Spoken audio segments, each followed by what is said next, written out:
Well, the sway bar came down easier than I thought it would. Just took a little bit of heat on all 4 bolts and they all came out quite nicely. I've broken a lot of them in the past. This is one of the few times I've managed to get all 4 out of the same car. So that's good. Now, I noticed I've got one more broken bolt to get out of this car. Right here for the grill support tie bar or whatever the heck we want to call it. Let's see if we can get that out. This one just doesn't have enough sticking out to get a hold of. I had it moving a little bit, but anyway, now I know that it's sort of free. I'm just going to weld a nut to it and take it out that way. All right, let's see.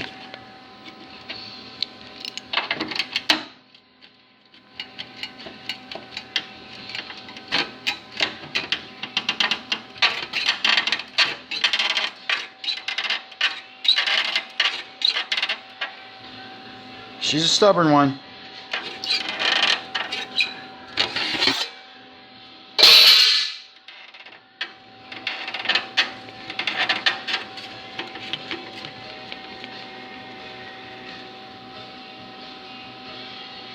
I'll let it cool off and see if I can work some oil into it. We'll get her out.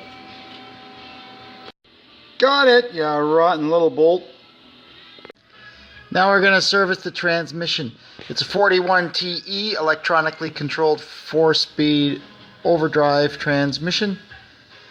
And I don't know, I had a lot of complaints about it, but I've never had any trouble with one. So let's see what it looks like inside. Alright, so while we wait for the transmission to finish draining, I'm going to push the new bushings into the control arms. These are not the control arms off this car. It's another pair that I had kicking around that I cleaned up. Now the pivot bushing here, very rarely you'll find anything wrong with those. So I just left them. The big problem is this guy, the vertical bushing at the rear. That's the one that implodes or explodes. All the rubber comes out and it makes bang bang noises and your alignment goes crazy. All you got to remember with these is they've got right here, it's really hard to see, but right there where my thumb is, there's a notch. And when you install this, it has to be oriented so that notch either points toward the front or the back of the car. That way you can see that the design of the bushing, it's got to go in this way with the car.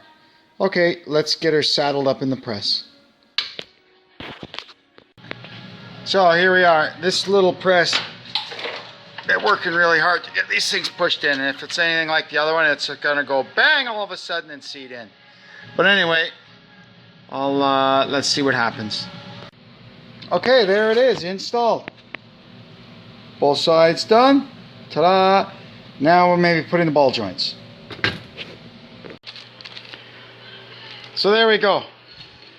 New ball joints are installed. New bushings are installed. Control arms, good to go. Oh, got the pan off. Lucky, not too much stuff in there. That's always a good sign. Oh, finish letting her drip out here. And we'll clean everything up. Change the filter. Put her back together.